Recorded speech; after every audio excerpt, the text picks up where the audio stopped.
Hola estimados, vamos a continuar entonces con la tercera y última parte de ondas y hoy vamos a trabajar con los elementos temporales de una onda.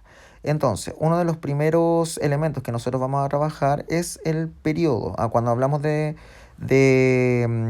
elementos temporales, estamos trabajando con todo lo que tenga relación con el tiempo de la onda, ya cuando se propaga.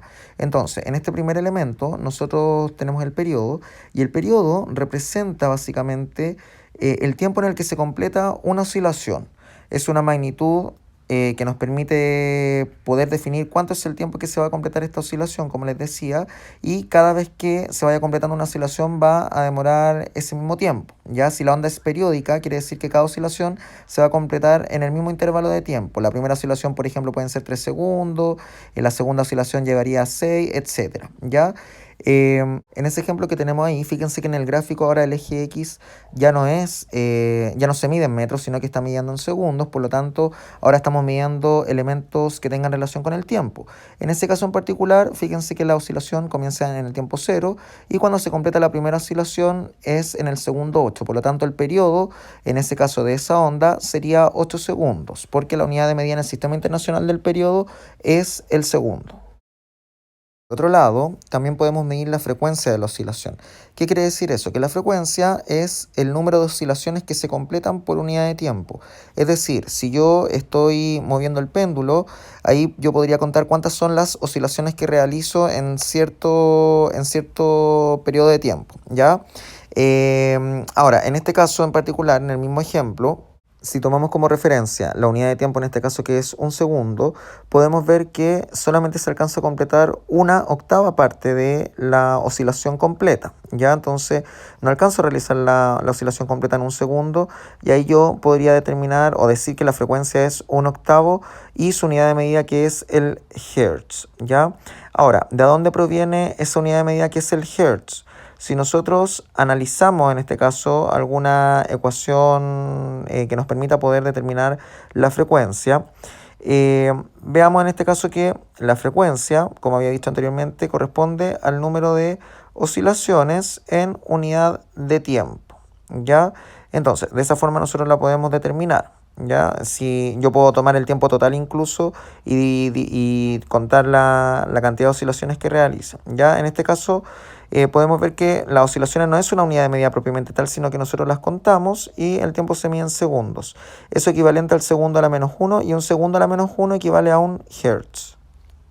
Ahora, si nos vamos a un ejemplo más concreto, supongamos que yo tengo esa oscilación que parte desde el cero, tengo la amplitud arriba en el eje Y, tengo el tiempo y podemos establecer una relación entre lo que es frecuencia y periodo. Ya algo estuvimos analizando en la diapositiva anterior.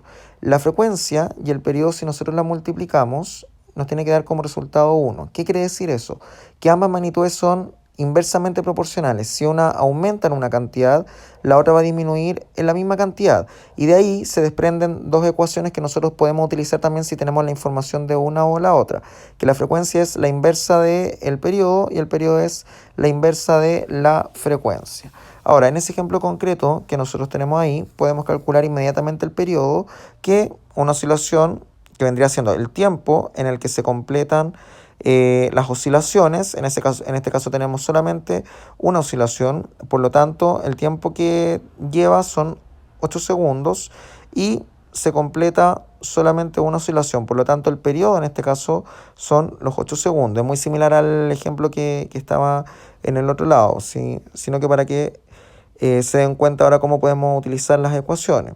Como sabemos que la frecuencia es el número de oscilaciones dividido en el tiempo, fíjense que son inversas esas ecuaciones también, nosotros podemos decir que el número de oscilaciones que se alcanza a completar en esa unidad de tiempo es una oscilación y el tiempo en este caso vendría siendo 8 segundos. Por lo tanto, la frecuencia de oscilación en este caso es un octavo hertz. Y ahí nosotros podemos ver que efectivamente una es inversamente proporcional a la otra.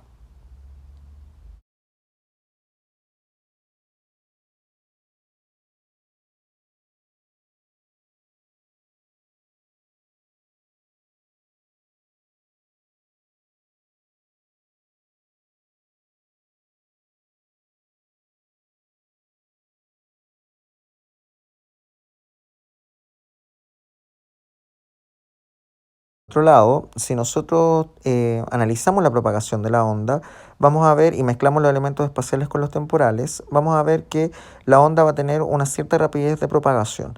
¿Qué quiere decir eso? Que cuando la onda recorre una cierta distancia y yo tomo el tiempo en el que se demora en recorrer esa cierta distancia, yo puedo determinar cuánto es la rapidez con la que se está propagando esa onda.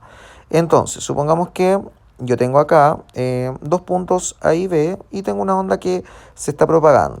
Si yo quiero analizar la rapidez de esa onda en ciertos parámetros de las ondas, yo puedo definir lo siguiente.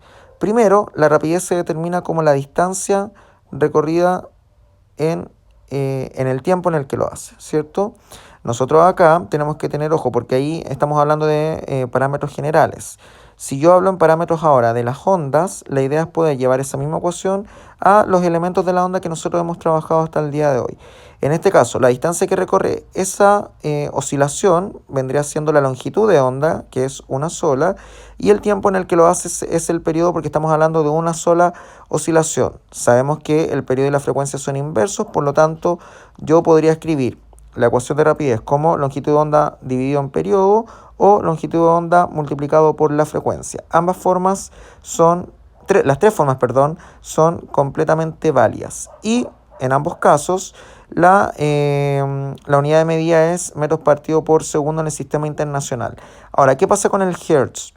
Sabemos que metros por Hertz nos tendría que llevar a metros partido por segundo. Y el Hertz habíamos dicho que es 1 partido por segundo, por lo tanto, esa multiplicación igual nos da la unidad de medida en el sistema internacional. Por último, vamos a hacer un ejemplo más concreto con esa situación que está ahí. Dice, la onda de la figura al ir de P a Q tarda 4 segundos. Considerando que la distancia entre estos puntos es de 40 metros, entonces la rapidez de la onda y el número de longitudes de ondas son respectivamente.